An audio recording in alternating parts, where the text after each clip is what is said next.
Out in rural Georgia, where fields stretch wide and mornings start with silence, a racist gang came for what they thought was an easy target. A quiet, aging black farmer named Marcus Owens. Alone, they assumed. Soft. Breakable. They didn't see the war behind his eyes or the discipline in his every step. They didn't know the fields he now plowed once ran red with blood. One call to his old Navy SEAL team changed everything. By nightfall, the ambush collapsed, the gang scattered, and the reckoning Marcus delivered was only getting started. Before we go any further, comment where in the world you are watching from and make sure to subscribe, because tomorrow's story is one you don't want to miss. Dawn hadn't yet touched the Georgia sky when Marcus Owens's eyes opened. Years of military discipline meant his body still knew exactly when to wake. 4:30 a.m., without fail. He lay still for a moment, listening to the peaceful silence of his farmhouse, feeling the cool morning air drift through the partially open window. His bedroom was sparse but comfortable. A heavy oak dresser stood against one wall, and his bed faced the window overlooking his fields. The only decoration was a single framed photo of his old SEAL team, gathering dust on the nightstand. Marcus swung his legs over the side of the bed, his joints protesting slightly. At 52, his body reminded him daily of the toll his service had taken. Still, he moved with purpose, pulling on worn jeans and a faded blue work shirt. His morning routine was as precise as a military operation. It brought him peace. In the kitchen, he put coffee on to brew while he laced up his steel-toed boots. The rich aroma filled the room as he stood at the sink, gazing out over his 20 acres. The pre-dawn darkness was starting to soften, revealing rows of corn and soybeans stretching toward the tree line. His small herd of cattle would be waiting in the east pasture. "Another day," he murmured, pouring the coffee into his favorite ceramic mug. A gift from Tyrese years ago. The familiar weight in his hand grounded him. Marcus stepped onto his front porch, inhaling deeply. The morning air was heavy with dew and the sweet smell of fresh-cut hay from his neighbor's field. His farm was his sanctuary now, so different from the chaos of his former life. Here, he found purpose in working the land, in watching things grow instead of destroying them. He made his way to the barn, gravel crunching under his boots. The chickens were already stirring, pecking at the ground as he approached their coop. He scattered feed, counting heads out of habit. 15 hens, 1 rooster. All present and accounted for. Something caught his eye as he turned toward the cattle pasture. Unfamiliar tire tracks in the soft earth near his fence line. Marcus crouched down, studying the deep treads. These weren't from his truck or his regular delivery vehicles. The tracks were fresh, probably from last night, and they showed a vehicle that had stopped, turned around, and left in a hurry. His combat instincts, never fully dormant, sparked to life. Marcus walked the perimeter of his property, checking for other signs of disturbance. He found more tracks near his back gate, along with scattered cigarette butts that weren't his brand. Someone had been watching his farm. The rest of his morning chores were performed with heightened awareness. He fed and counted his cattle. 12 head, all healthy. But his mind kept returning to those tracks. Years of training told him this wasn't random. Someone had been scoping out his property. As the sun climbed higher, Marcus worked his fields, checking irrigation lines and testing soil moisture. The physical labor helped calm his nerves, but he couldn't shake the feeling of being watched.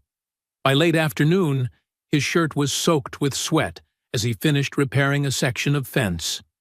The sun was setting when he finally headed back to the house, his shadow stretching long across the yard. Inside, he washed up and started preparing a simple dinner.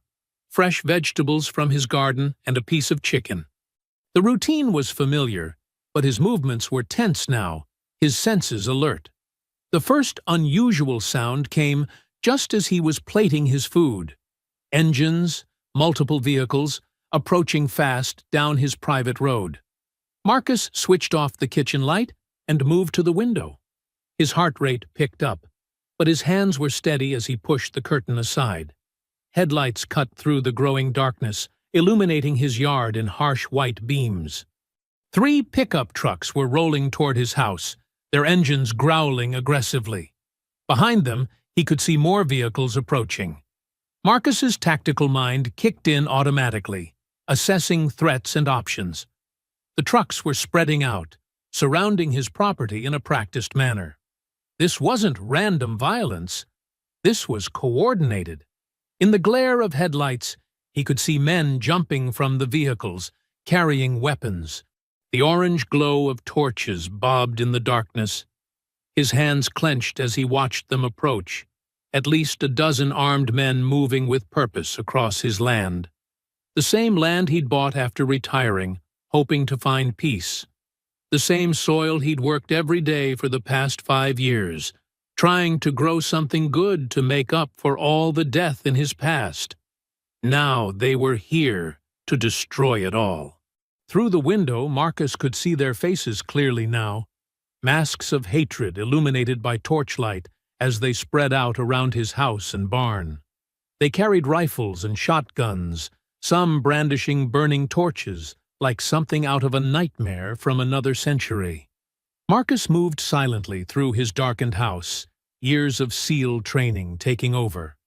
His movements were fluid, purposeful, each step carefully placed to avoid creaking floorboards. He needed to reach the barn, and fast. The sound of breaking glass shattered the night. A bottle crashed through his kitchen window, flames erupting as the Molotov cocktail spread burning gasoline across his floor. The acrid smell of smoke filled the air. Marcus slipped out the back door, staying low in the shadows. The attackers were spreading out, their torches casting dancing shadows across his property. Their voices carried clearly through the night air. "Burn it all down!" someone shouted. "Show him what happens when he doesn't know his place." The words made his jaw clench, but Marcus remained focused. 20 yards to the barn. He could make it. The darkness was his ally. He'd spent years mastering the art of moving unseen. He reached the barn's side door just as the first shots rang out. They were firing into his house now, glass breaking and wood splintering under the assault. Marcus slipped inside the barn, moving directly to a false panel in the wall. Behind it lay a waterproof case containing his M4 carbine, magazines, and body armor. Insurance he'd hoped never to need. The barn doors crashed open. Flashlight beams cut through the darkness as 2 men entered, their boots crunching on hay. Marcus could smell gasoline. They were planning to torch the barn, too. "Check the loft," one ordered. "Make sure he ain't hiding up there." Marcus moved like a shadow, silent and deadly. His hands found familiar positions on his rifle as he melted deeper into the darkness. The attackers were sloppy, untrained.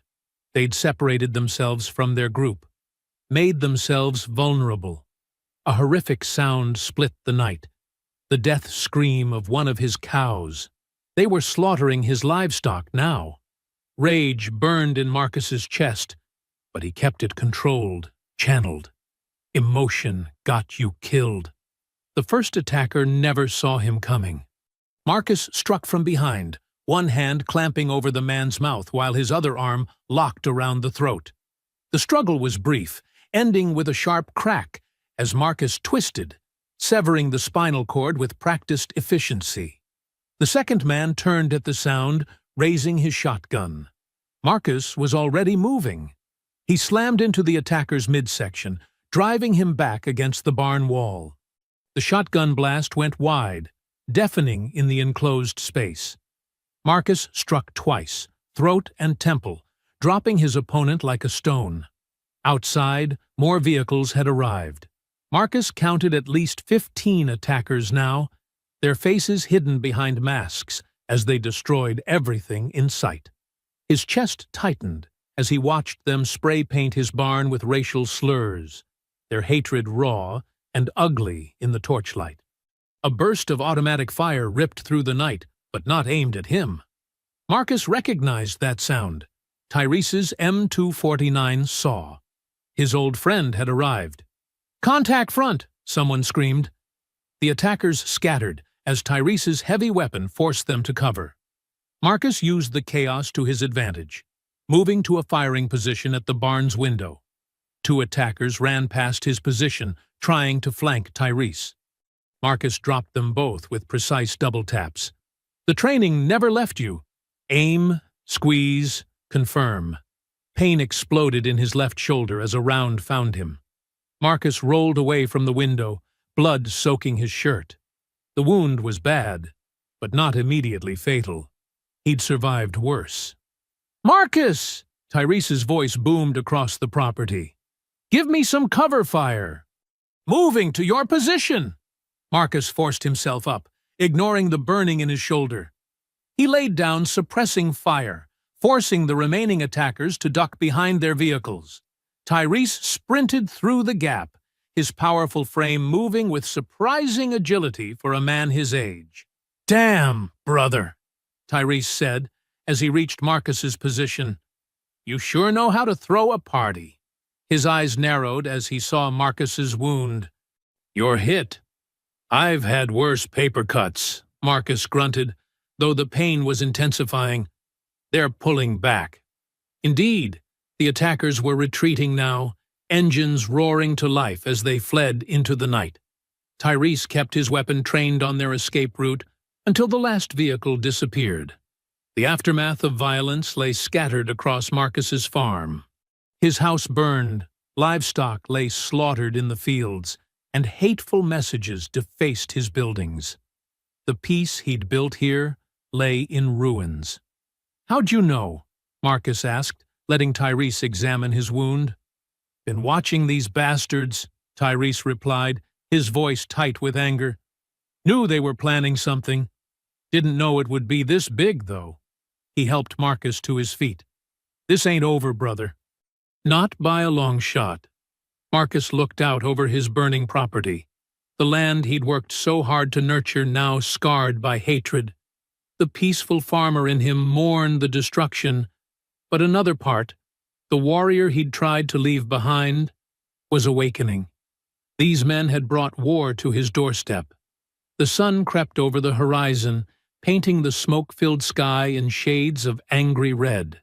Marcus sat on the remains of his front porch steps, his shoulder freshly bandaged by Tyrese's skilled hands. The morning light revealed the full extent of the devastation. Blackened buildings, dead livestock scattered across blood-stained fields, and hateful messages carved into his land. 20 years of work, Marcus said quietly, his voice rough from smoke inhalation. "Everything I built here?" Tyrese stood beside him, his rifle still close at hand. "We'll rebuild it, brother. Every damn bit of it." Marcus touched his bandaged shoulder, wincing. The pain helped keep him focused, kept the rage from overwhelming him. 4 dead attackers lay covered with tarps near the barn, waiting for law enforcement. 2 more had escaped with injuries. The rest had fled like cowards into the night. "Sheriff's department should have been here hours ago," Tyrese said, checking his watch. "I called it in right after the shooting stopped." "They'll come when they want to come," Marcus replied. He'd lived here long enough to know how things worked. But even he was surprised when Sheriff Curtis Dade's patrol car finally rolled up around 7 a.m., taking his sweet time inspecting the property before approaching. The sheriff was a tall man with graying hair and an easy smile that never quite reached his eyes. He walked with the confident swagger of someone used to having his authority unquestioned.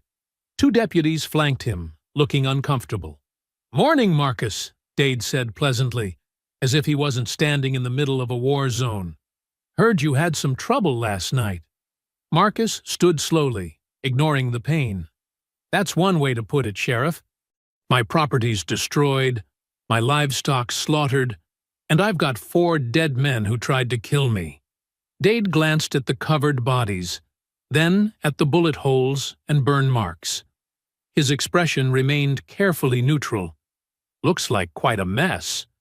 Though I have to ask, you sure this wasn't just some dispute that got out of hand? Maybe over property lines or grazing rights? Tyrese stepped forward, anger flashing in his eyes. Are you serious? Look around. Look at what they wrote on the ground. The sheriff held up a placating hand. Now, Mr. Jackson, I understand you're upset. But let's not jump to conclusions. Could have been drunk kids causing trouble, making it look worse than it was. Marcus pointed to his destroyed house. Drunk kids with military-grade weapons? With organized tactics? Who knew exactly where to hit me? He kept his voice level through sheer force of will. This was a coordinated attack, Sheriff. They came to kill me. That's a mighty serious accusation, Dade said, writing nothing in his notepad. Did you recognize any of them? Get any names? They wore masks, Marcus replied, but I can describe their vehicles, give you shell casings, tire tracks. The sheriff closed his notepad. Tell you what, I'll file a report for trespassing and vandalism. Maybe we can track down some of these troublemakers. Have a talk with them about respecting private property? Marcus stared at him in disbelief. Trespassing?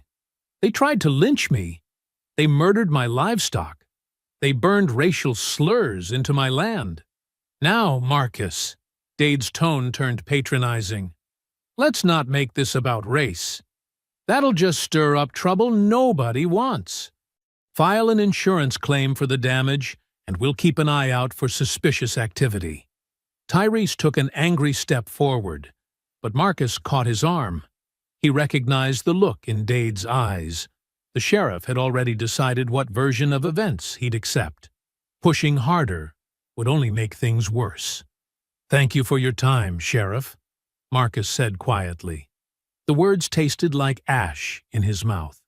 Dade tipped his hat. Sorry about your property, Marcus. Times like these might be worth considering selling. Lots of buyers interested in good farmland. With that parting shot, he and his deputies returned to their vehicles and drove away. Marcus waited until they were gone before sitting heavily on the steps again. His shoulder throbbed in time with his pulse. That racist piece of... Tyrese started. Save it, Marcus cut him off. We both knew how this would go. They sat in silence for a while, watching the sun climb higher. The smoke had mostly cleared, but the stench of burned buildings and dead animals hung heavy in the air. Marcus thought about the years he'd spent building this place, trying to create something peaceful after decades of war. Now violence had found him again, and the law wouldn't help. What's the play? Tyrese asked finally. He knew that look in his friend's eyes. Marcus stood carefully. Decision made. Get me my phone. Tyrese retrieved Marcus's cell phone from his truck, one of the few things that hadn't been destroyed. Marcus scrolled through his contacts until he found the number he needed.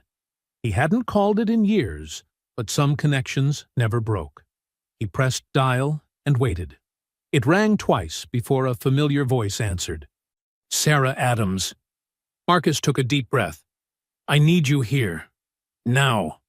The afternoon sun cast long shadows across Marcus's ravaged farmland as a black SUV rolled up his gravel driveway. Dust billowed behind the vehicle as it came to a stop. Marcus and Tyrese watched from the porch, their faces grim but expectant. Sarah Adams stepped out first, her silver hair pulled back in a tight bun, wearing tactical pants and a dark shirt. Bobby Tran emerged from the passenger side, carrying a large metal case, his face tight with concern. Ezekiel Brooks unfolded his tall frame from the back seat, scanning the property with practiced eyes. My God, Marcus, Sarah said, taking in the burnt barn and slaughtered livestock. Her usual commanding presence softened with genuine pain for her old friend. Marcus nodded slowly, his jaw clenched. Appreciate you coming so quick. Bobby set down his case and moved to embrace Marcus, careful of his bandaged wounds. Brother, you should have called sooner. Didn't want to drag you all back into this life. Marcus replied quietly. Ezekiel placed a steady hand on Marcus's shoulder. We're family. This is what family does. They gathered in Marcus's living room, which had become a makeshift command center. Bobby unpacked his equipment with practiced efficiency. Laptops, surveillance gear, and communication devices spread across the dining table. Sarah stood at the window, her tactical mind already assessing sight lines and defensive positions. "Tell us everything," Sarah commanded, her voice carrying the same authority it had during their SEAL operations.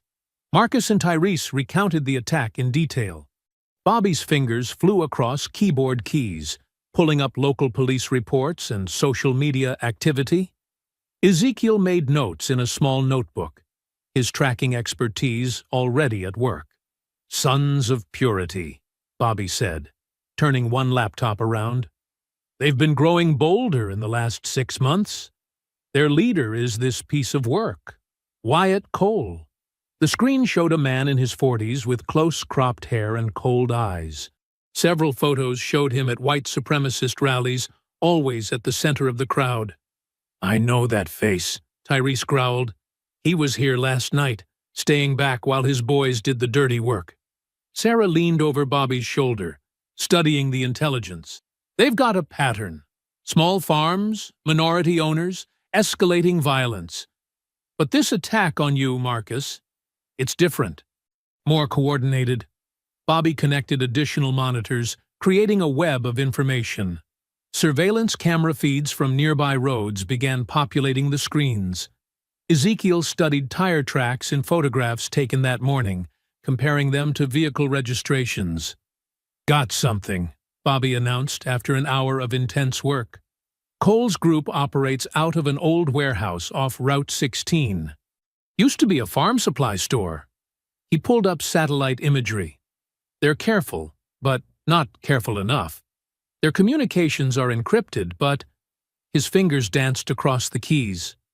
"Amateur hour. I'm in." Sarah studied the warehouse layout.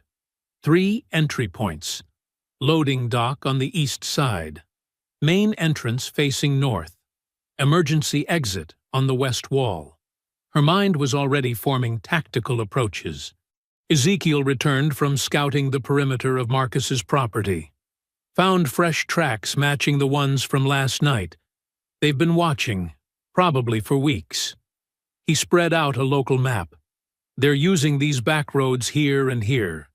Explains how they approached without being noticed. Marcus stood at the table, his presence drawing everyone's attention. The others saw the change in him, the farmer replaced by the warrior they'd known for decades. "We need confirmation on Cole's location."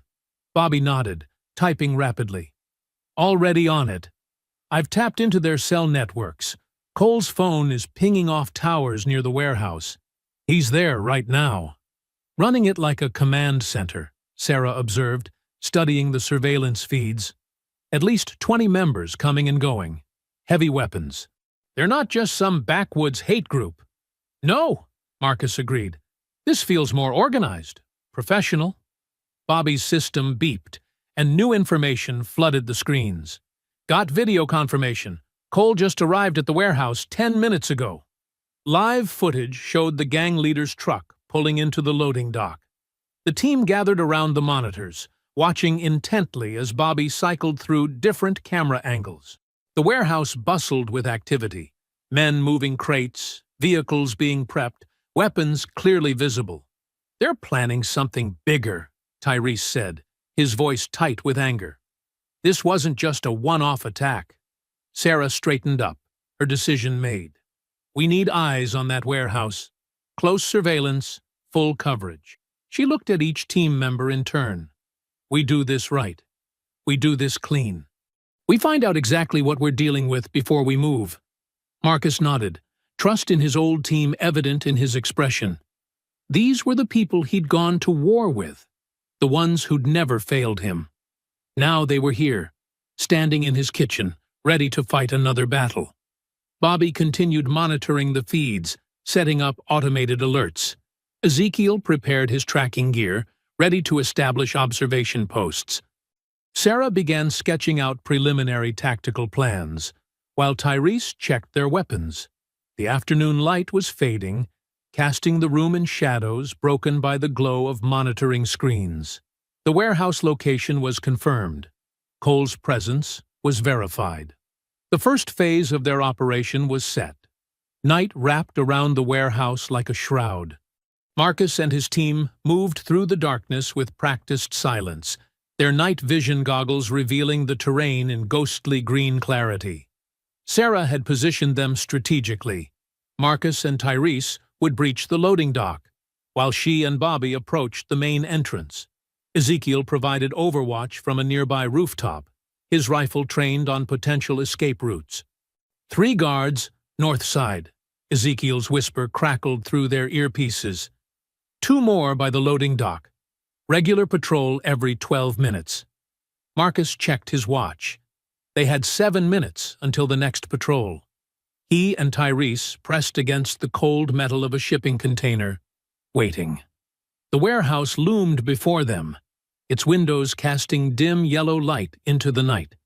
Bobby's voice came through. "Security cameras looped. They're blind." Sarah's command was crisp.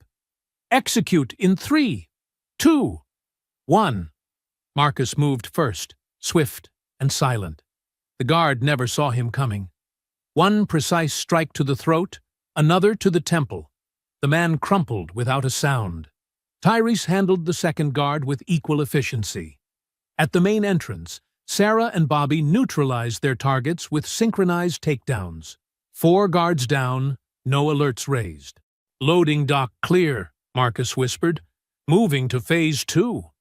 They breached the side door using Bobby's electronic bypass.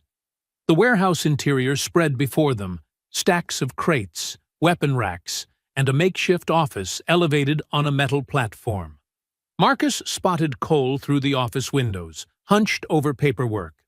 6 tangos on the floor, Ezekiel reported from his position.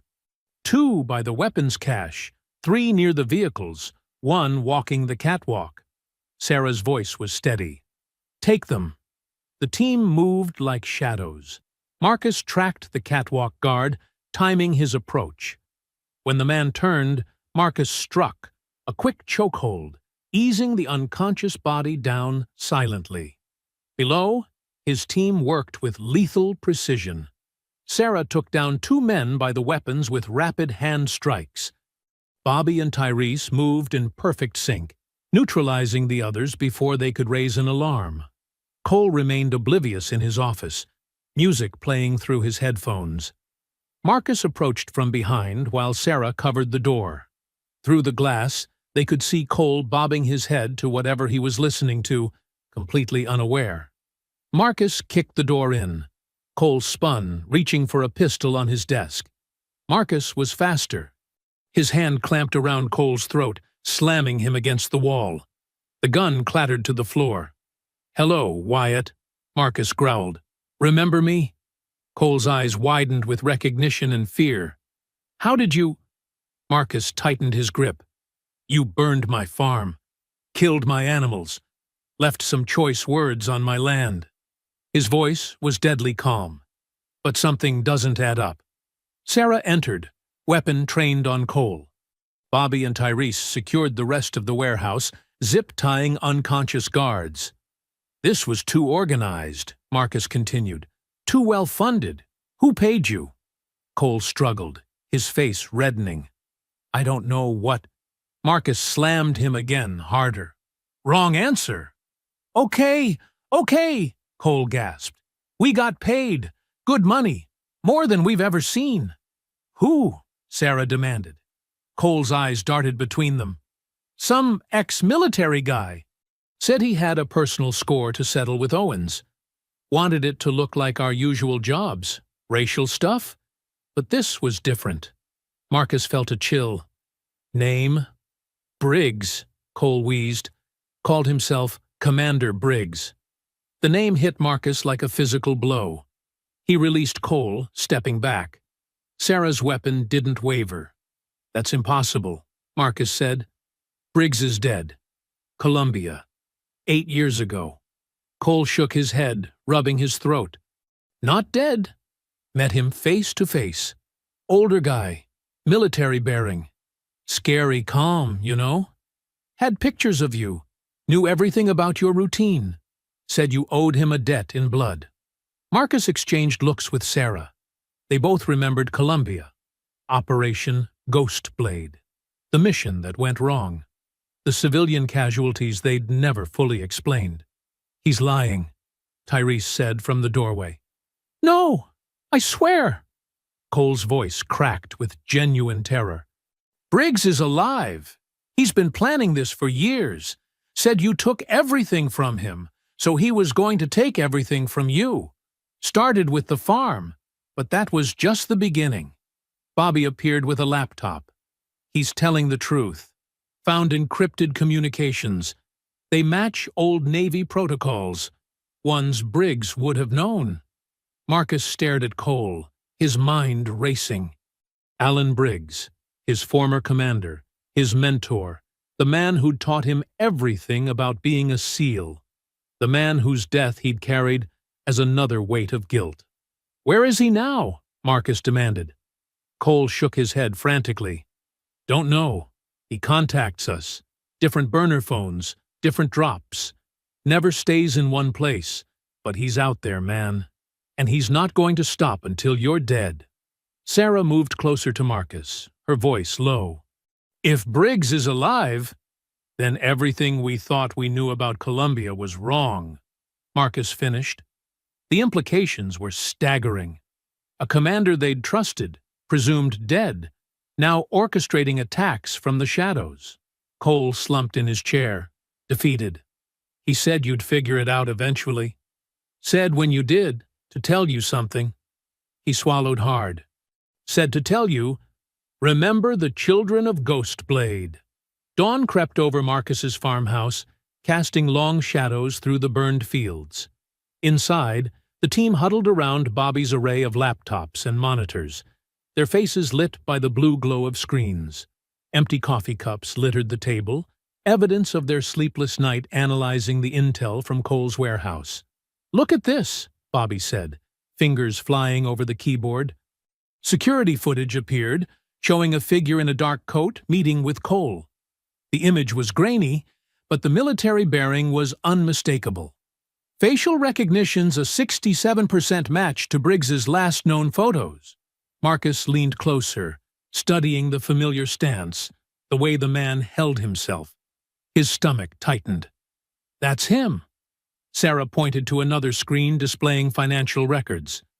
Wire transfers through shell companies, all leading back to offshore accounts. He's been moving serious money, not just to Cole's group, but to similar organizations across 3 states. Building a network, Tyrese added, spreading out a map marked with red pins. Each pin represents an attack on minority-owned farms in the last 6 months. All following the same pattern as yours, Marcus. Ezekiel, who'd been silent until now, spoke up. He's been testing tactics, perfecting his approach. Your farm wasn't the first. It was the culmination. Marcus stood, pacing the worn floorboards. The weight of revelation pressed down on him. I need to tell you about Operation Ghostblade, he said finally. The full story. The part that never made it into any report. The team grew still. They'd all heard rumors about that mission, but Marcus had never spoken about it. 8 years ago, Colombian drug cartel, deep in the jungle, Marcus began, his voice heavy. High-value target named Santiago Rivera. Briggs was commanding officer. I was lead sniper. He paused, the memories sharp as broken glass. We'd tracked Rivera for weeks. Finally got intel he was meeting buyers at a remote compound. Sarah nodded. I remember the briefing. Clean shot. Minimal collateral risk. That's what we thought. Marcus stopped pacing, facing his team. I had the shot lined up. Rivera in the scope. But something was wrong. Civilian movement patterns we hadn't anticipated. I radioed Briggs, recommended we abort. But he gave the green light anyway, Tyrese said softly. Marcus nodded. Direct order. Take the shot. So I did. His hands clenched. The intel was bad. Rivera had moved his entire family to that compound. His wife, his children, and others. The shot triggered a secondary explosion. The whole building. Bobby pulled up classified photos on his screen. The destroyed compound. The bodies. The aftermath.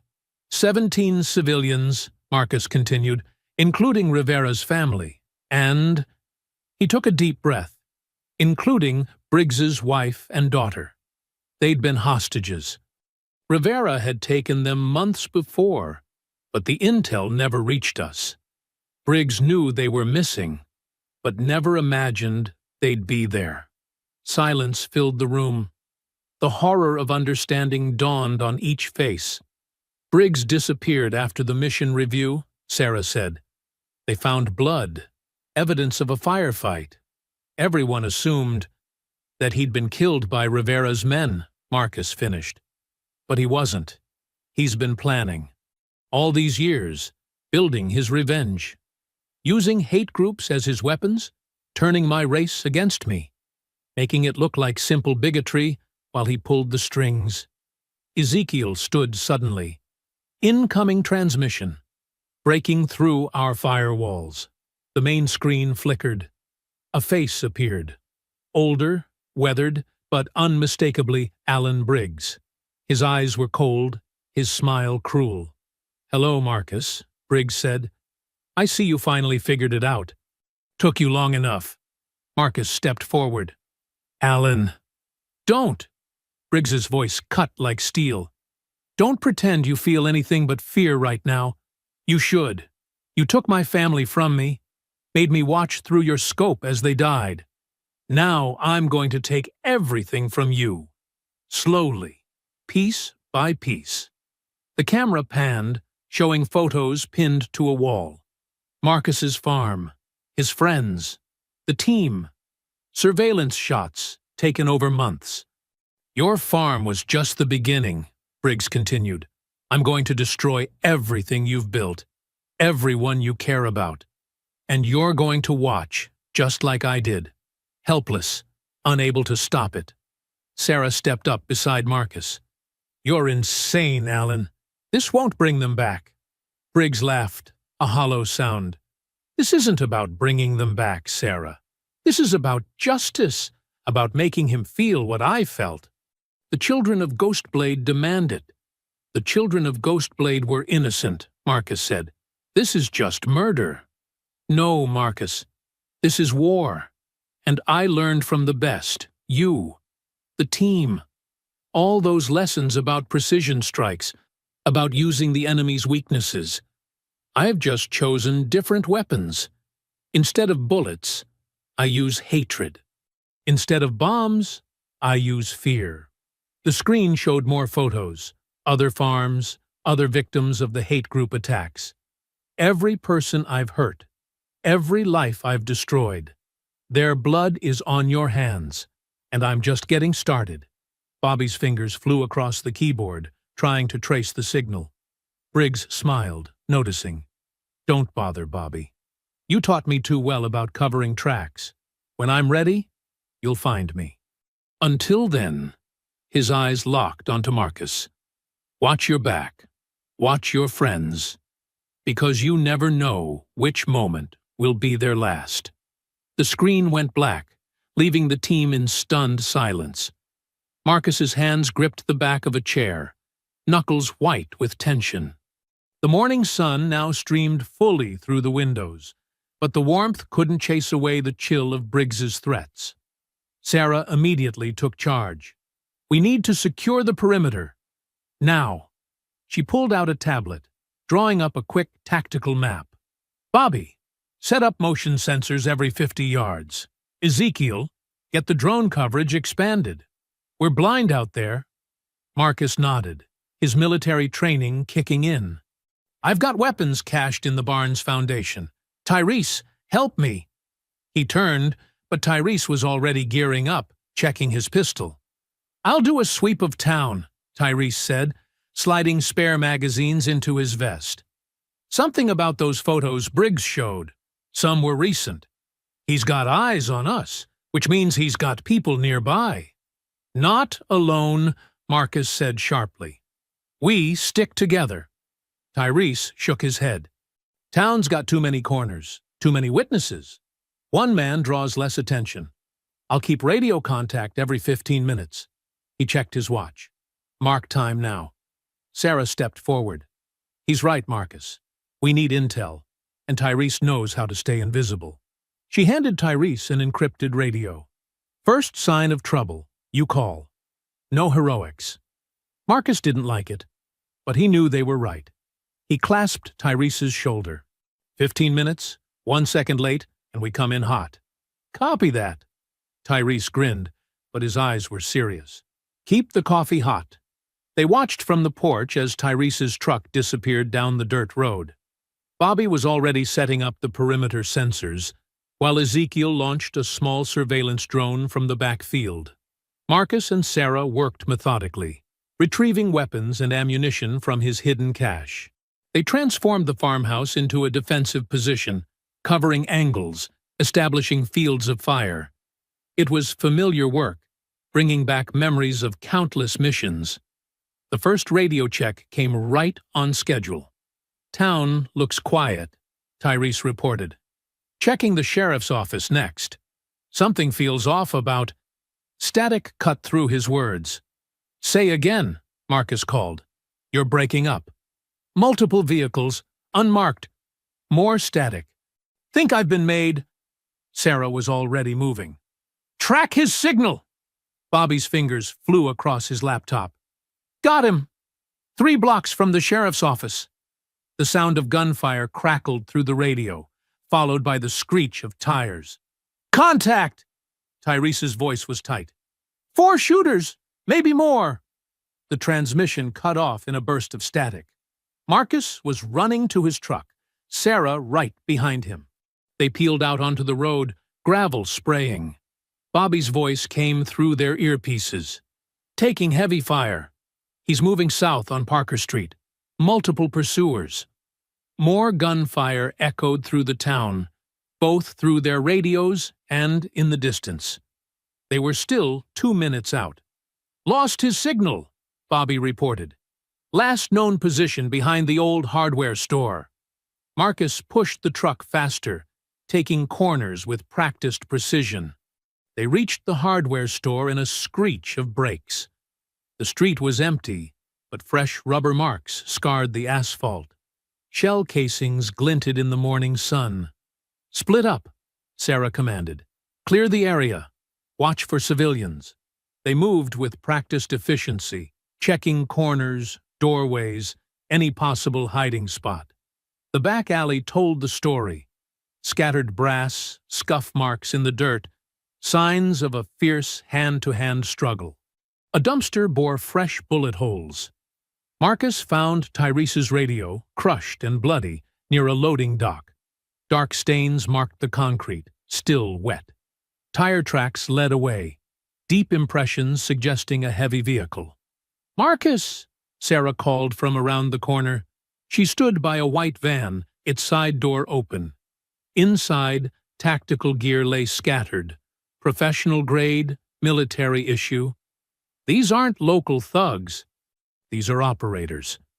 Marcus examined the gear. No markings, but the setup is familiar. Private military contractors.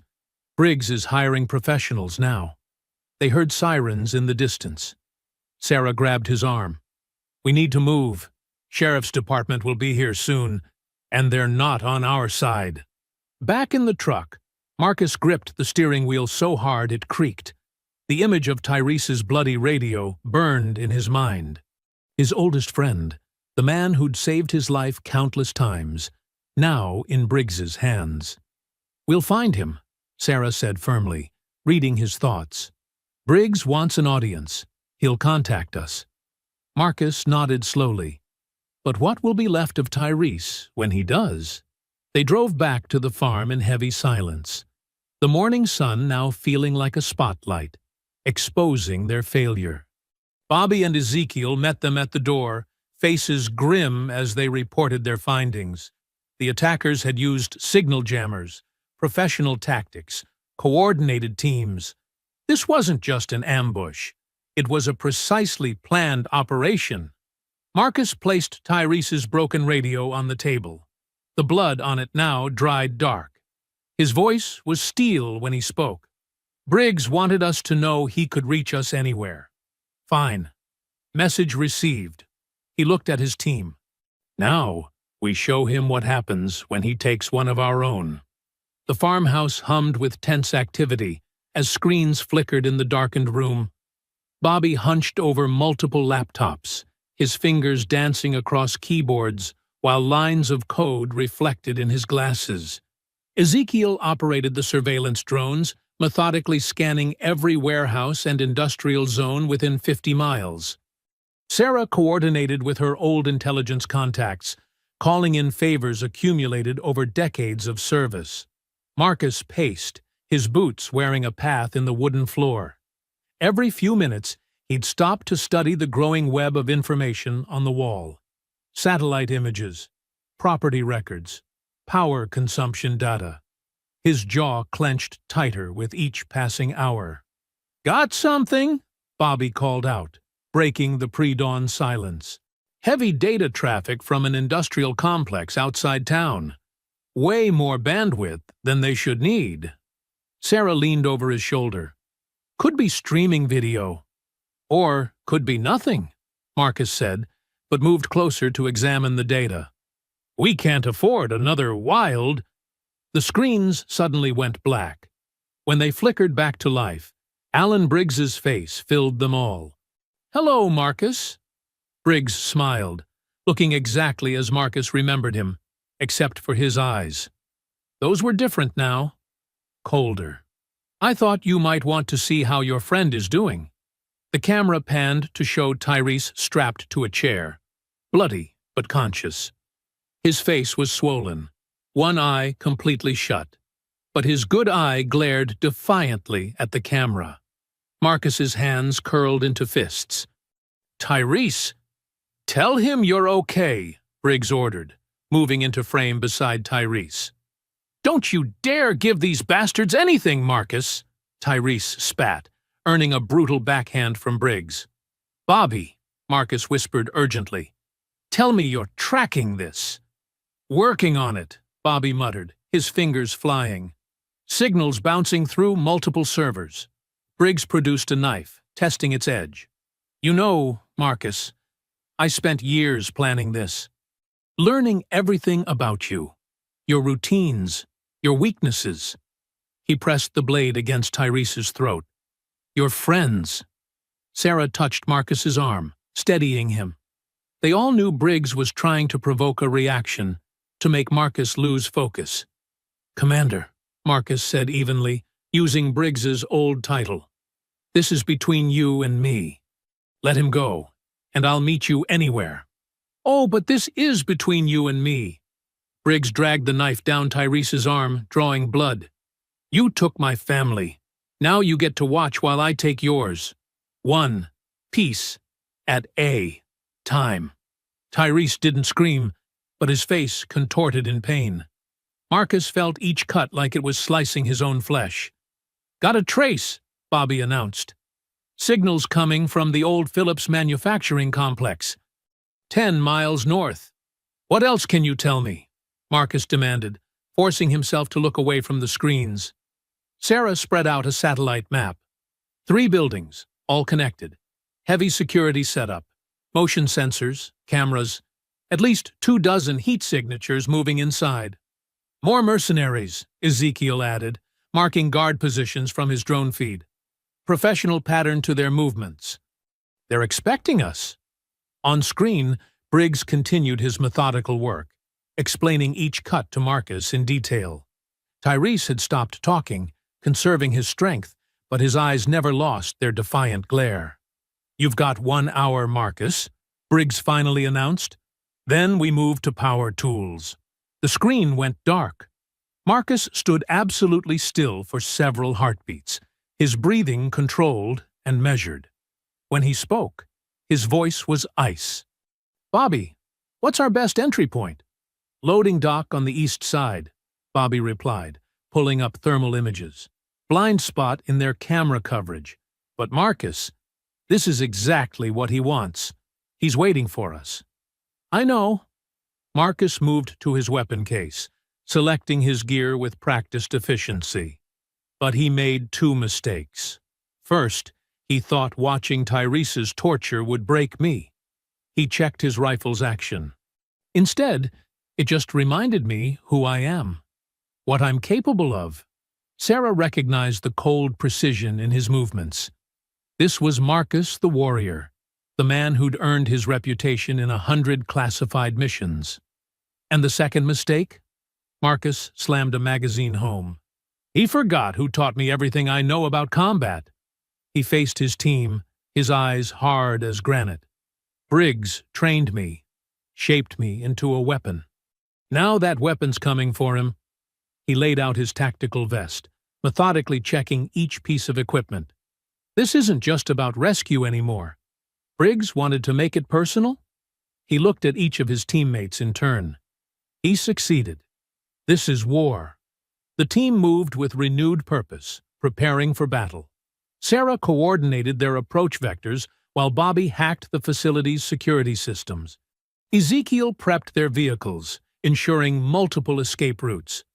Marcus finished his preparations, donning his combat gear like a second skin. Each piece felt familiar, awakening muscle memories from countless missions. But this time was different.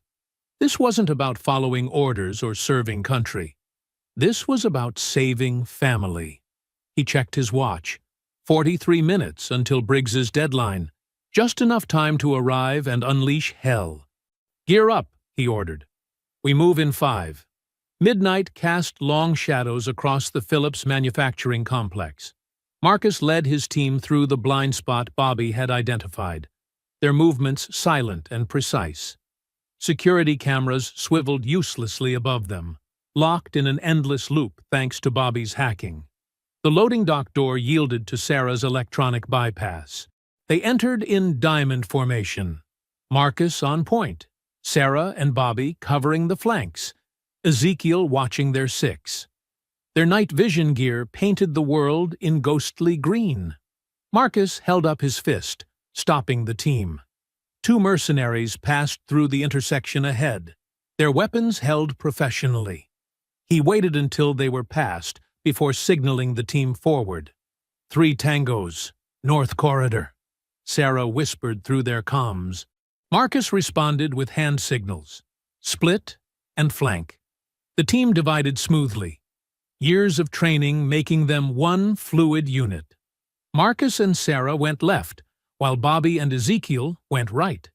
The mercenaries never saw them coming. Marcus struck first, his knife finding the base of the first man's skull. Sarah took the second with a chokehold, easing him silently to the ground.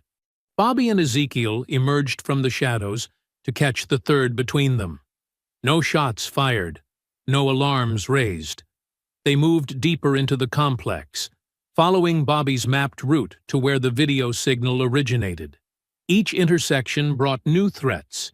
Each threat was eliminated with cold efficiency. A burst of gunfire shattered the silence. Someone had spotted them. "Contact front!" Marcus shouted, diving behind a concrete pillar as bullets chipped away at the wall behind him. Sarah's rifle barked 3 times. 2 mercenaries dropped. "Move!" They pushed forward aggressively now, speed becoming more important than stealth. Bobby's suppressing fire kept the enemy pinned, while Ezekiel flanked through a side office. More mercenaries poured in from adjoining corridors. Marcus's rifle spoke in controlled bursts. Bodies fell. Shell casings bounced off concrete floors.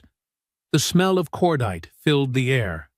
2 minutes to target room, Bobby called out between reloads. A grenade bounced around the corner. "Down!"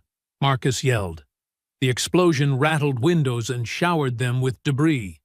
Through the smoke, Marcus saw the heavy steel door where they were holding Tyrese. 2 mercenaries guarded it with belt-fed machine guns. "Cover me!" Marcus sprinted forward as his team laid down suppressing fire. The guards turned their weapons toward him, but too late. His first shot took the left guard in the throat. His second and third put the right guard down permanently. Sarah reached the door first, placing breaching charges while the others maintained security. "Ready! Breach!" Marcus ordered. The door blew inward. Marcus was through before the smoke cleared, his rifle scanning for threats. The room was empty except for Tyrese, still strapped to the chair, head slumped forward. "Tyrese!" Marcus rushed to his friend, checking for a pulse. It was there, weak but steady. "Took your sweet time," Tyrese mumbled through swollen lips. "Complain later," Marcus said, cutting the restraints. "Can you walk?" "Hell no," Tyrese grinned bloodily. "You get to carry my heavy ass." Marcus hoisted Tyrese over his shoulders in a fireman's carry. "Team, we're mobile. Let's go." They started their extraction, moving more slowly now with their wounded teammate. Sarah took point, while Bobby and Ezekiel covered their flanks. "Multiple contacts converging," Bobby warned, checking his tablet. "They're trying to box us in." An explosion rocked the building. Then another. The floor trembled beneath them. "They're collapsing the structure!" Sarah shouted. "Move!" Marcus staggered as another blast went off nearby, nearly losing his grip on Tyrese. Concrete dust filled the air. Support beams groaned ominously above them. They ran, no longer trying to be tactical. Gunfire pursued them through the corridors. Bobby paused to return fire, taking a bullet in his vest, but dropping 3 pursuers. "Exit 30 meters ahead," Sarah called out. The final explosion caught them just as they reached the door. The blast wave threw Marcus forward. He tucked and rolled, protecting Tyrese as best he could as they hit the ground outside. Sarah and Ezekiel dragged them both to their feet. Bobby provided covering fire as they sprinted for their vehicles. Engines roared to life. Tires squealed on asphalt. They peeled away from the collapsing building as gunfire sparked off their armored panels. "Anyone following?" Marcus asked, cradling Tyrese's head in the back seat. "Negative," Ezekiel reported from behind the wheel. "Clean getaway." The drive back to the farmhouse passed in tense silence, broken only by Tyrese's labored breathing. Marcus kept pressure on his friend's worst wounds, silently willing him to hold on. Dawn was breaking when they finally pulled up to the farmhouse. Sarah had medical supplies ready. They carried Tyrese inside and began treating his injuries, cleaning wounds, stitching cuts, setting broken fingers. "You look like hell," Marcus told his friend once they'd finished. "Should see." "The other guys?" Tyrese managed a weak smile. Marcus squeezed his shoulder gently. "Rest. You're safe now." He stepped outside onto his porch, watching the sunrise with his team. They were exhausted, covered in blood and concrete dust, but alive. They'd gotten Tyrese back. For this moment, at least, it felt like victory. Dawn painted the farmhouse kitchen in soft orange light as Marcus carefully cleaned the last of Tyrese's wounds. His friend winced as antiseptic touched raw flesh, but remained stoic. The rest of the team moved purposefully around them, Sarah organizing medical supplies, while Bobby and Ezekiel monitored their surveillance equipment. "Those stitches are going to leave some nasty scars," Marcus said, taping down a fresh bandage. "Just more stories to tell," Tyrese replied weakly. "Besides, chicks dig scars." Sarah approached with fresh coffee and pain medication. "Here, these should help take the edge off." "The good stuff?" Tyrese managed a slight grin before swallowing the pills. Bobby looked up from his laptop. "Briggs's operation is in chaos. That raid hit them hard. We took out at least 15 of his best men, and the complex is completely destroyed." "Local news is already covering the explosion," Ezekiel added, checking his phone. "Police can't ignore this one." Marcus finished with the bandages and stood, stretching his tired muscles. "We need to press our advantage. Briggs will be A high-pitched beeping cut through the morning quiet. Bobby's head snapped toward his equipment. His eyes went wide. Energy spike!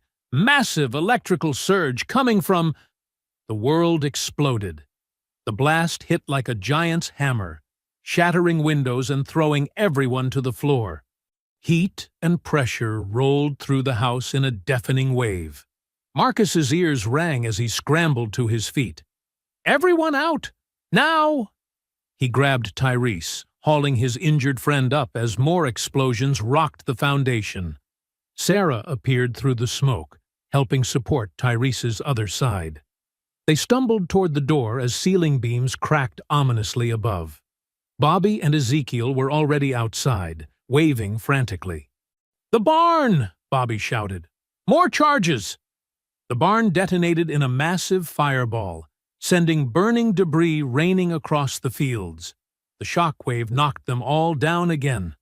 Marcus covered Tyrese with his body as flaming wood and metal showered around them. Secondary explosions rippled through the property. The greenhouse disintegrated. The equipment shed blew apart. Even the distant storage silos erupted in flames. Years of careful farming literally going up in smoke. "The vehicles!" Sarah yelled. "We need to!"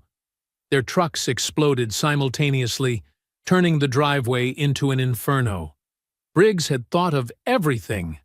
Marcus watched in horror as fire consumed his crops. The wheat fields burned like a golden sea, smoke billowing black against the morning sky. The fruit trees he'd planted 5 years ago crackled and split in the intense heat. Everything he'd built since leaving the service, everything he'd created to find peace, all of it burning. "Move! Get to the tree line!" he shouted over the roar of the flames. They half-carried Tyrese away from the destruction, finally reaching the relative safety of the woods that bordered the property. For nearly an hour, they could only watch. The fire department eventually arrived, but there was little they could do except contain the spread. Marcus's farm burned until there was nothing left to burn. When the flames finally died down, they emerged from the trees. The devastation was total. Where Marcus's house had stood for generations, only scorched foundation remained. The fertile fields were now ash and cracked earth. Even the old oak tree by the drive, the one his grandfather had planted, was a blackened skeleton reaching toward the sky. Marcus walked through the ruins in a daze, boots crunching on debris. Here and there, twisted metal or broken glass crunched under his feet. A charred photo frame caught his eye. The picture of his parents on their wedding day, now curled and burned beyond recognition. "Marcus!" Bobby's voice was tight with anger. "You need to see this." He held up his tablet. A new video message was playing. Briggs's face filled the screen, older and harder than Marcus remembered, but still wearing that same cold smile. "I told you I'd take everything from you, just like you took everything from me," Briggs said. "But I'm not finished. Meet me at our old training ground. You remember the place. Come alone, or I start targeting your team's families next. Time to end this where it began." The message ended. Marcus stared at the blank screen, feeling something shift inside him. The shock and grief crystallized into pure, focused rage.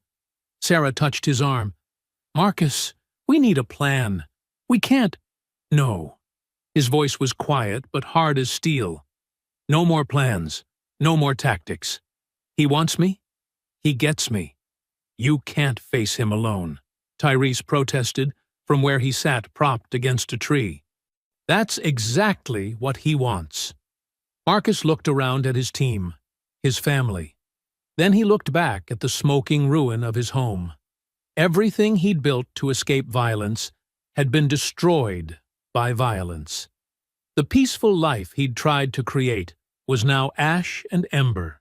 He could feel the warrior he'd tried to leave behind stirring to life again. The patient farmer was gone. What remained was the weapon the Navy had forged him into. "He thinks he's broken me," Marcus said, his voice carrying the promise of retribution. "He thinks this makes us even." He picked up his rifle from where they'd stashed their weapons in the woods. The familiar weight felt right in his hands again. The team regrouped at Bobby's hunting cabin, a modest two-room structure tucked away in dense Georgia woods. Marcus sat at a worn kitchen table cleaning his rifle with mechanical precision, while the others tended to Tyrese's wounds on a makeshift cot. The cabin's single bulb cast long shadows across rough wooden walls. "Your bandages need changing," Sarah said to Tyrese, her voice carrying forced calm. She worked methodically, trying to hide her concern at his wincing. "These cuts are deep, but they'll heal clean if we keep them covered." Bobby paced near the cabin's single window, his laptop balanced on one arm. "I've got satellite imagery of the training ground. It's been abandoned for years, but there's recent vehicle activity. Briggs has definitely been setting up shop there." 3 access roads, Ezekiel added from where he studied maps spread across the floor. "All easily monitored. He'll see us coming no matter which way we approach." Marcus continued cleaning his rifle, each movement precise and familiar. The smell of gun oil filled the small space, mixing with antiseptic and wood smoke from the small stove. "Not us," Marcus said quietly, not looking up. "Just me." The cabin went silent, except for the soft crackle of the stove. Sarah's hands stilled on Tyrese's bandages. "Like hell," Tyrese growled, trying to sit up straighter. "You're not facing that psychopath alone. He said, 'Come alone, or he targets your families next.'" Marcus finally looked up, his eyes hard. "You know he means it. You saw what he did to my farm." "We can set up overwatch positions," Bobby argued. "Stay hidden but close enough to—" "No!" Marcus's voice was firm but gentle. "This started between me and Briggs. It ends the same way." Sarah slammed down the medical supplies she was holding. "This is exactly what he wants. He's isolated you, destroyed your home, and now he's trying to separate you from your team. It's tactically stupid and you know it." Marcus set down his cleaning cloth and faced them fully. "You're right. It's what he wants. But sometimes you have to spring the trap to end the game." He looked at each of them in turn. "I need you to trust me, like you did in Colombia, like you did in Afghanistan." The mention of their shared combat history hung heavy in the air. They'd all followed Marcus's judgment in impossible situations before. He'd earned that trust with blood and success. Ezekiel spoke up, his usual quiet voice carrying weight. "What's your real plan, Marcus? You're not walking in there just to die." "No." Marcus stood and began methodically checking his gear. "I'm walking in there to end this, but I need you all to do something harder than fighting. I need you to wait." "For what?" Bobby asked. "For whatever comes next." Marcus shouldered his pack. "If I don't make it back, you hunt him down. If I do—" He managed a grim smile. "Well, we'll need help rebuilding the farm." Tyrese struggled to his feet, ignoring Sarah's protests. He limped over to Marcus and grabbed his shoulder. "Brother, don't do this. Not alone." Marcus pulled his oldest friend into a careful hug, mindful of his injuries. "Some debts can only be paid one-on-one. You taught me that, remember?" Tyrese's jaw clenched, but he nodded slowly. They all remembered the night in Kandahar when Tyrese had gone alone to face the warlord who'd killed his sister. They'd trusted him then. Now he had to return that trust. Sarah approached next, her anger replaced with fierce concern. "You've got 3 hours before full dark. After that, we're coming in. Families be damned." Marcus nodded. It was more time than he needed. The team watched from the cabin's porch as Marcus's figure disappeared into the lengthening shadows.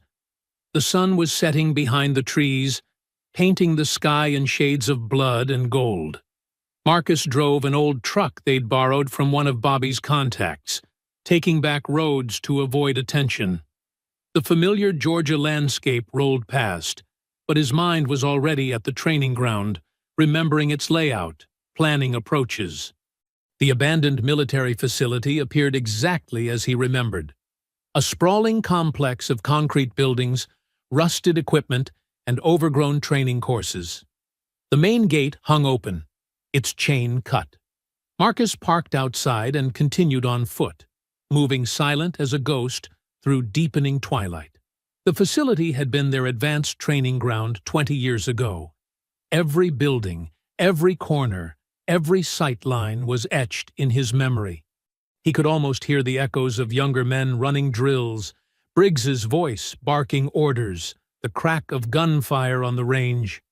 Now it was a tomb of military ghosts, perfect for their final confrontation. As darkness claimed the sky, Marcus moved deeper into the complex. His boots made no sound on broken pavement.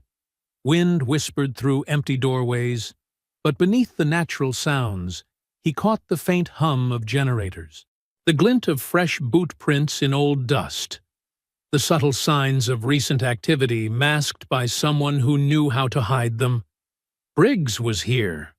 Marcus could feel his presence like a storm about to break. He paused in the shadow of the main administration building, letting his senses extend into the gathering night. 2 decades of combat experience told him he was being watched. Somewhere in the darkness, his former commander was waiting. The game was beginning. Marcus moved through the shadowy training compound like a ghost, his rifle at the ready. Moonlight filtered through broken windows, casting strange patterns across debris-strewn floors. Every step brought back memories, young SEALs running drills, Briggs's commanding voice echoing off concrete walls, the pride of earning their tridents. The air felt thick with dust and tension. Marcus's boots crunched softly on scattered glass as he cleared each room with practiced precision. The building's layout was exactly as he remembered, but now everything was stripped bare, leaving only skeletal remains of their former training ground. A faint metallic click made Marcus freeze. His enhanced hearing, honed by decades of combat, picked up the subtle sound of movement above. He melted into the shadows of a doorway, controlling his breathing, becoming one with the darkness. "Welcome home, Marcus." Briggs's voice boomed through the empty halls, seeming to come from everywhere at once. "I knew you'd come alone. Always the honorable one, weren't you?" Marcus didn't respond.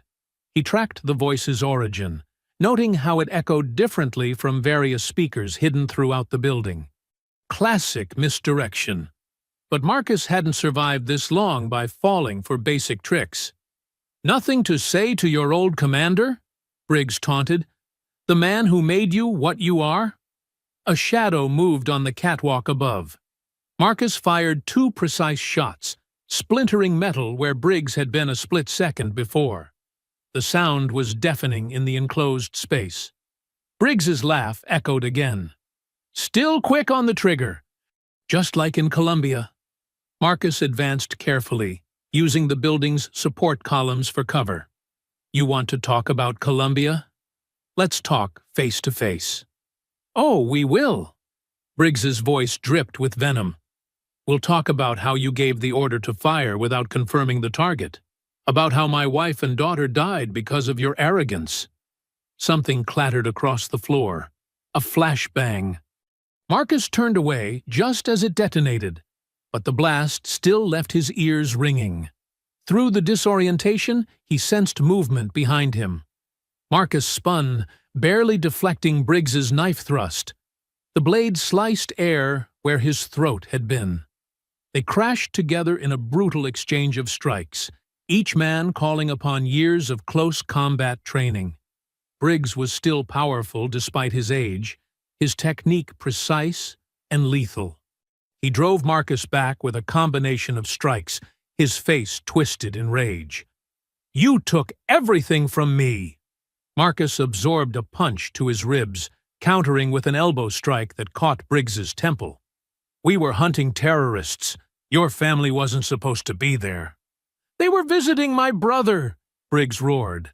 landing a devastating kick to Marcus's knee. If you'd waited 5 minutes for confirmation, you'd have known that. They separated, circling each other in the dim light. Blood trickled from a cut above Marcus's eye. Briggs favored his right side where Marcus's elbow had found its mark. "I've lived with that guilt for 20 years, Marcus said, his voice raw. "But you're using it to justify murder, using hate groups to destroy innocent lives. You've become everything we fought against." Briggs charged again, his attack fueled by pure hatred. They exchanged a furious series of blows, neither man giving ground. The sound of their combat echoed through the empty building, flesh striking flesh, grunts of pain, bodies slamming against walls. "Innocent?" Briggs spat blood. "Like my daughter was innocent. She was 12, Marcus." 12! He landed a devastating combination that sent Marcus staggering. I had to identify their bodies. What was left of them? Marcus recovered, blocking Briggs's follow-up attack and countering with a sweep that took the older man's legs out. They both went down hard, grappling on the debris-covered floor. Each man sought submission holds, trying to end the fight. "I see their faces every night," Marcus grunted, fighting for position. "But this won't bring them back. You're just creating more victims." Briggs headbutted Marcus, stunning him momentarily. "Good! Now you know how it feels to lose everything." He wrapped his hands around Marcus's throat, squeezing with murderous strength. "To watch your world burn." Marcus's vision began to darken. He could feel Briggs's fingers crushing his windpipe. With desperate strength, he bucked and rolled, breaking the grip. Both men scrambled to their feet, gasping for air. "You're right about one thing," Marcus wheezed, settling into a fighting stance.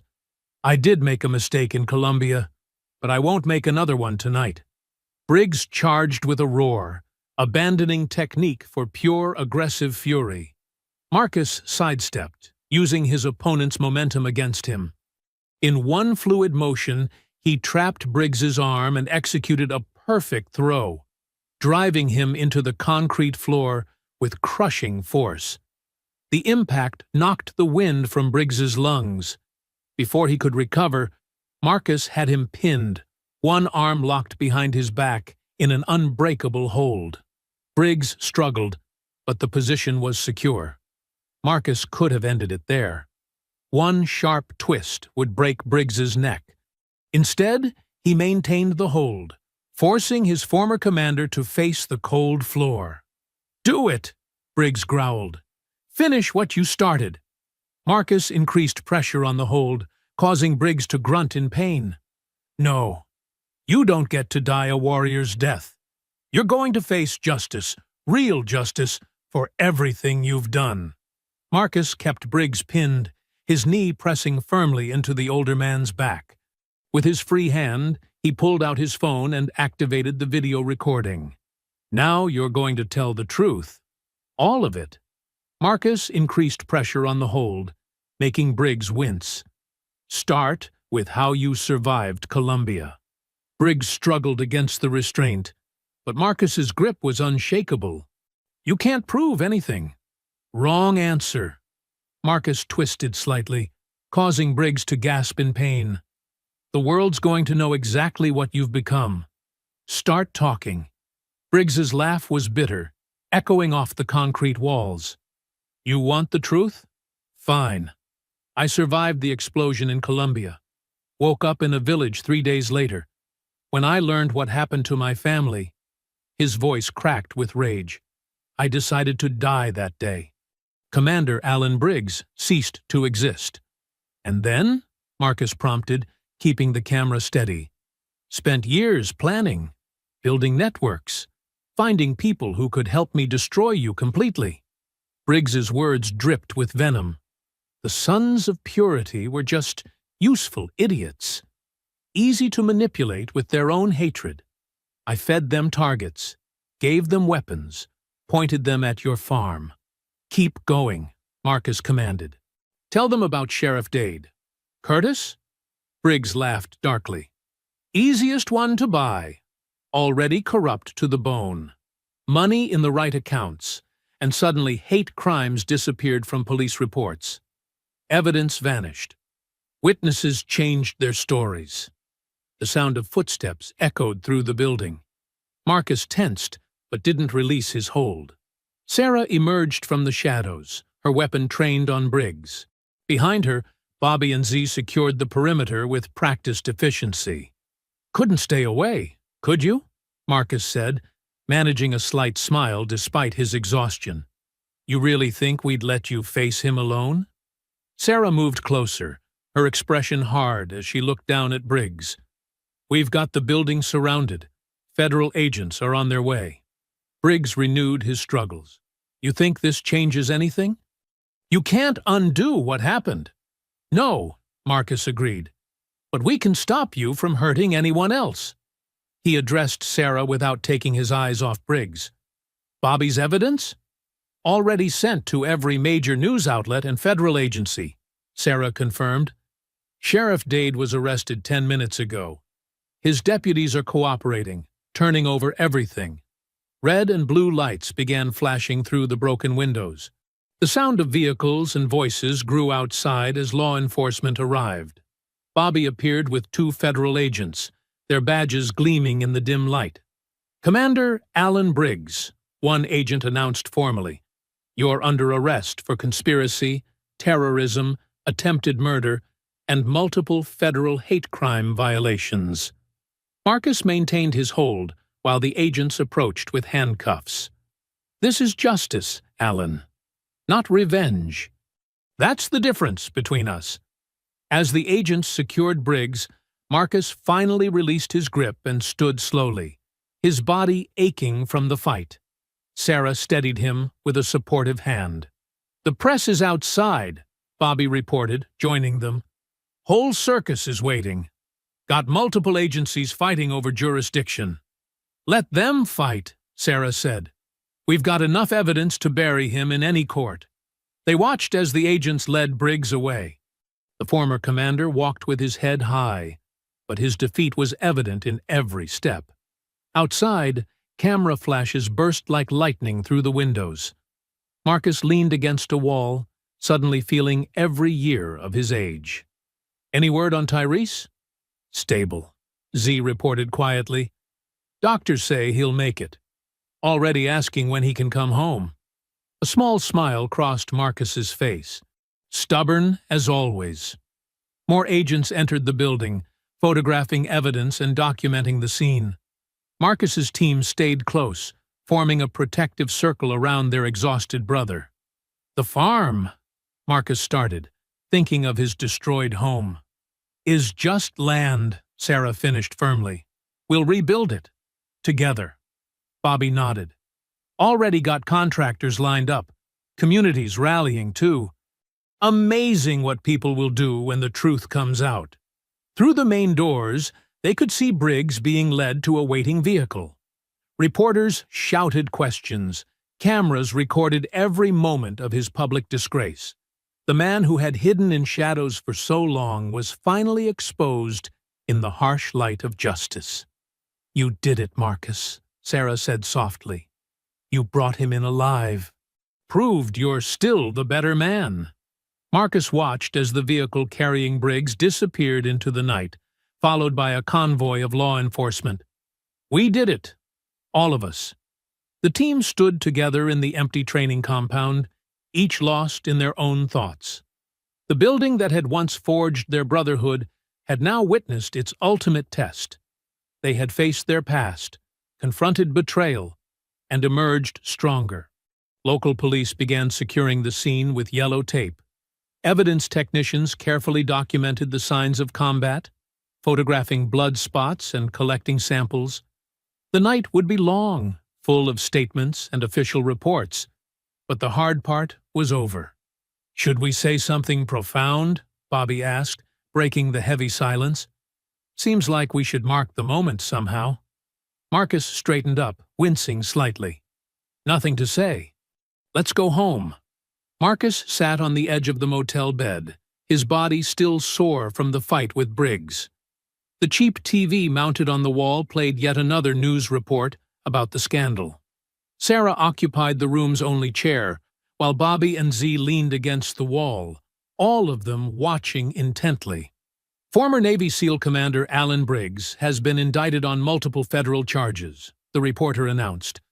Sources say his operation extended across 3 states, manipulating hate groups and corrupting local law enforcement.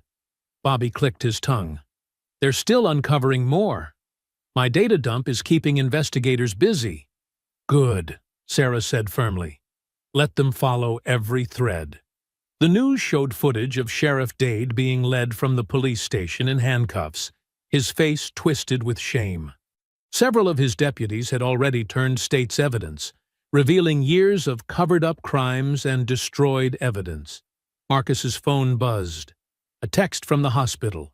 Tyrese was awake and asking for visitors. He stood carefully, his muscles protesting. Need company? Sarah asked, already knowing the answer. I got this one, Marcus replied. Stay here, keep tracking the fallout. The hospital was only 10 minutes from their temporary base at the Riverside Motel. Marcus found Tyrese propped up in bed, looking better than he had 3 days ago. The bruises were fading to yellow, and some of the smaller cuts had already scabbed over. About time you showed up, Tyrese grinned weakly. Been watching the news. Looks like we started quite a storm. Marcus pulled up a chair. How are you feeling? Like I got hit by a truck, then backed over, then hit again. Tyrese adjusted his position slightly. Doc says I'll make a full recovery, but... He paused, looking serious. I've been thinking, brother. Maybe it's time to really retire. No more operations, no more battles. You sure about that? Marcus asked, though he already knew this was coming. Yeah, got enough scars to last a lifetime. Tyrese's expression softened. Besides, somebody's got to help your stubborn ass rebuild that farm. Can't trust you to do it alone. Marcus felt a weight lift from his chest. The idea of Tyrese finding peace, staying safe, felt right. Could use the help, he admitted. A knock at the door interrupted them. Marcus turned to see Reverend Williams, the leader of the largest black church in town, standing in the doorway. Behind him were James Chen, who owned the local hardware store, and Maria Rodriguez from the Hispanic Community Center. Mr. Owens, Reverend Williams said solemnly, may we come in? Marcus nodded, curious. The 3 community leaders entered, their faces showing a mix of shame and determination. We've come to apologize, Reverend Williams began. For years, we saw the signs. The harassment, the threats, the accidents that never got investigated. We stayed quiet, told ourselves it wasn't our problem. James Chen stepped forward. We were wrong. What happened to your farm? We should have spoken up long ago. Should have stood together. But we're here now, Maria added firmly. The community is organizing. We've started a rebuild fund. Materials, labor, equipment. Whatever you need. Marcus studied their faces, seeing genuine remorse and determination. This isn't just about my farm, he said carefully.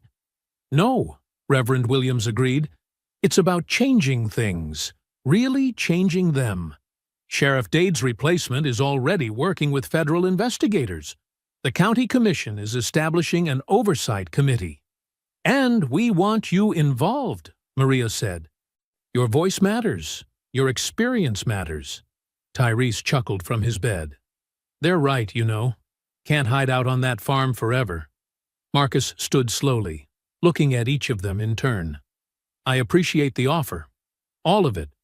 But rebuilding isn't just about buildings and fences. We know, James said quietly. That's why we're here.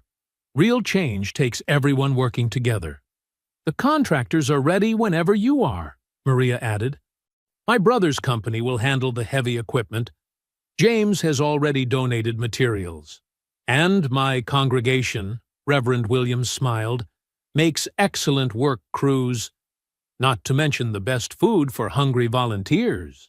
Marcus felt something shift inside him. Not just hope, but a sense of real possibility. The isolation he'd lived with for so long was cracking, revealing a community ready to stand with him. "All right," he said finally. "Let's do this right. Build something that lasts." "Together." Reverend Williams extended his hand. Marcus took it firmly. "Together." From his hospital bed, Tyrese watched with satisfaction. "Now that's what justice looks like," he said softly. "Not just taking down the bad guys, but building something better." The room filled with discussion of plans and schedules, of materials needed, and volunteers to be coordinated.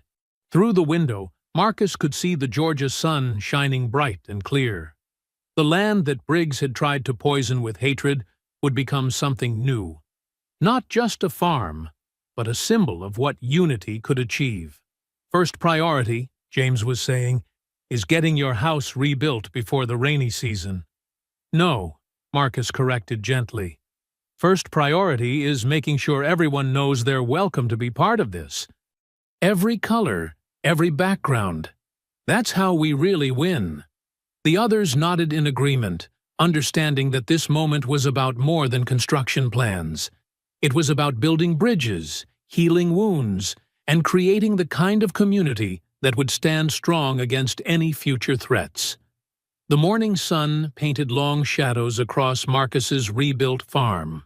6 weeks of hard work had transformed the scorched earth into something new, something hopeful. Fresh wooden fences lined newly plowed fields, and the frame of a new barn stood tall against the Georgia sky. Marcus knelt in the rich soil, his hands deep in the earth as he prepared to plant the first row of corn. Beside him, Therese worked carefully, still moving a bit stiffly but determined to help. Sarah, Bobby, and Ezekiel spread out along the row, each with their own section to plant. Around them, dozens of community members worked in groups, some planting, others carrying supplies, or setting up tables for the afternoon gathering. James Chen directed a team installing irrigation pipes, while Maria Rodriguez's crew painted the last touches on the new storage shed. Reverend Williams moved between groups, offering encouragement and cold water. "Never thought I'd see the day," Tyrese said quietly, patting soil around a seedling. "All these people coming together like this." Marcus nodded, looking at the diverse crowd working his land. Change comes when people decide to make it happen. Sarah paused her work, wiping sweat from her forehead. "The foundation paperwork came through yesterday. The Red Clay Initiative is officially registered." "Good timing," Bobby added, precision placing his seeds with almost mathematical accuracy. "I've already got 3 veteran farming groups asking how they can get involved." Ezekiel worked silently nearby, but his usual tension had eased. The peaceful work of planting seemed to soothe something in all of them. Mrs. Patterson, an elderly neighbor who'd brought lunch for the volunteers every day since the rebuild began, called out from the new porch, "Food's ready for anyone who's hungry." The workers began gathering under the shade trees where tables had been set up. Marcus stood, brushing dirt from his knees, taking in the scene. Children played between the tables, while adults from every background in the community shared food and conversation. "Time to make the announcement?" Sarah asked, standing beside him. Marcus nodded. "Might as well do it while everyone's here." Reverend Williams noticed Marcus moving toward the center of the gathering and gently called for attention. The crowd quieted, faces turning expectantly toward Marcus. "First," Marcus began, his voice carrying clearly across the yard, "I want to thank everyone who helped rebuild this farm. But what we've built here is more than buildings and fences." He gestured to the people gathered around him. "Look around. This is what community looks like. This is what strength looks like. And this is just the beginning." Marcus motioned to his team to join him. "Today, we're announcing the creation of the Red Clay Initiative. It's a foundation dedicated to supporting veterans and minority farmers across the country. We'll provide resources, training, and support to those who want to work the land but face barriers because of who they are or where they come from. A murmur of approval rippled through the crowd. Marcus continued. What happened here? The hatred, the violence. It wasn't just about me. It was about trying to keep things divided, keep people afraid. But look what happened instead. He pointed to the new barn.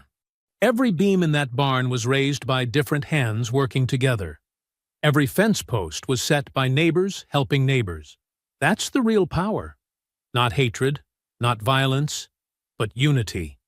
James Chen stepped forward. The hardware store is committed to supporting the initiative. We'll provide materials at cost for any project you undertake. And my construction company will handle heavy equipment needs, Maria added firmly. The church will coordinate volunteers, Reverend Williams declared. Whatever's needed, whenever it's needed. Marcus felt the momentum building as more people spoke up, offering support, resources, and ideas. This was more than he'd imagined possible weeks ago, standing in the ashes of his old life. The initiative's first project, Marcus announced, will be helping Thomas Washington restore his family farm over in Miller County. He's a Vietnam vet who's been fighting for closure. We start next week. Heads nodded throughout the crowd. They understood now. This wasn't just about one farm or one community. This was about changing the landscape, literally and figuratively. The gathering evolved into an impromptu planning session, with people forming groups to discuss logistics, resources, and schedules. Marcus stepped back, watching as his neighbors took ownership of the initiative's mission, making it their own. Tyrese appeared at his side, grinning. Look at you, starting a movement. We started a movement, Marcus corrected. All of us. Sarah joined them, followed by Bobby and Ezekiel. They stood together, watching the energy and enthusiasm spread through the crowd. It's more than justice, Sarah observed. It's transformation. From ashes to action, Bobby added, with his characteristic dry smile.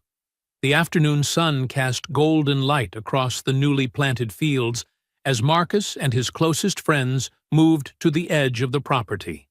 They stood together, looking over the rebuilt farm, the new buildings, the freshly turned earth, and, most importantly, the people working together to create something meaningful. Marcus felt a deep satisfaction settle in his chest.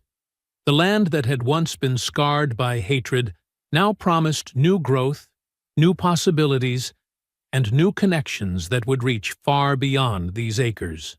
I hope you enjoyed that story. Please share it with your friends and subscribe so that you do not miss out on the next one. In the meantime, I have handpicked 2 stories for you that I think you will enjoy. Have a great day.